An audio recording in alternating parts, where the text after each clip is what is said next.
एक समय की बात है, माता पार्वती और भगवान शिव जंगल से पर्वत की ओर जा रहे थे। भगवान शिव के पास कोई वाहन नहीं था, उन्हें पैदल ही जंगल से पर्वत की यात्रा करनी पड़ती थी। एक दिन माँ पार्वती उनसे बोली, हे प्राणनाथ, आप तो संसार के स्वामी हैं, क्या आपको पैदल यात्रा करना शोभा देता है?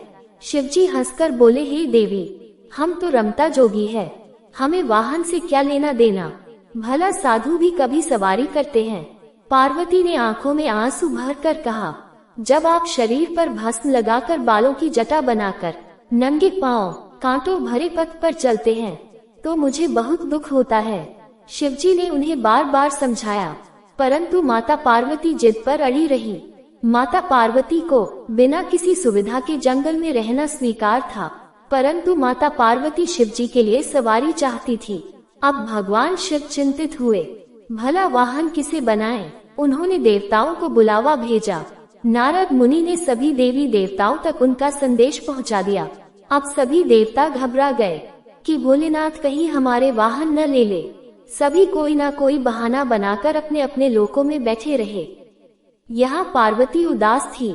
शिव जी ने देखा कि कोई देवता नहीं पहुँचा है। उन्होंने एक हुंकार लगाए, जंगल के सभी जंगली जानवर आ पहुँचे। शिवजी ने उनसे कहा, तुम्हारी माँ पार्वती चाहती है कि मेरे पास कोई वाहन होना चाहिए, बोलो कौन बनेगा मेरा वाहन? सभी जानवर खुशी से झूम उठे। फिर एक छोटा सा खरगोश आगे बढ़ा। उसने कहा, भगवान मुझे अपना वाहन बना लीजिए, मैं बहुत मुलायम हूँ। जिसे देख सभी जानवर हंस पड़े।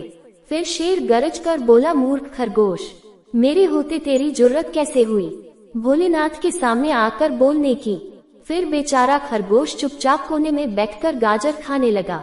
फिर शेर महादेव से हाथ जोड़कर बोला, प्रभु मैं जंगल का राजा हूँ, शक्ति में मेरा कोई सामना नहीं कर सकता, मुझे अपनी सवारी बना लीजिए। शेर की बात समाप्त होने से पहले हाथी बीच में बोल पड़ा, हे भगवान, यहाँ मेरे अलावा और कोई इस काम के लिए ठीक नहीं है।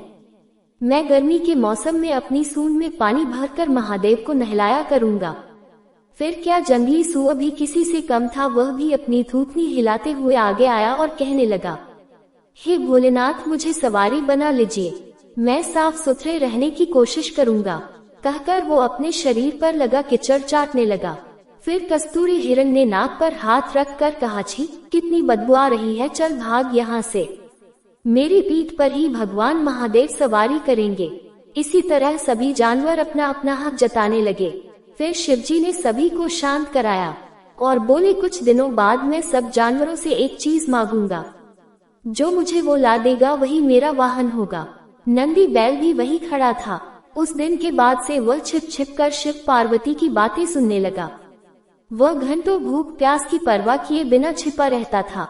एक दिन उसे पता चल गया कि शिवजी बरसात के मौसम में सूखी लकड़ियों की मांग करेंगे, तो उसने पहले ही सारी तैयारी कर ली थी।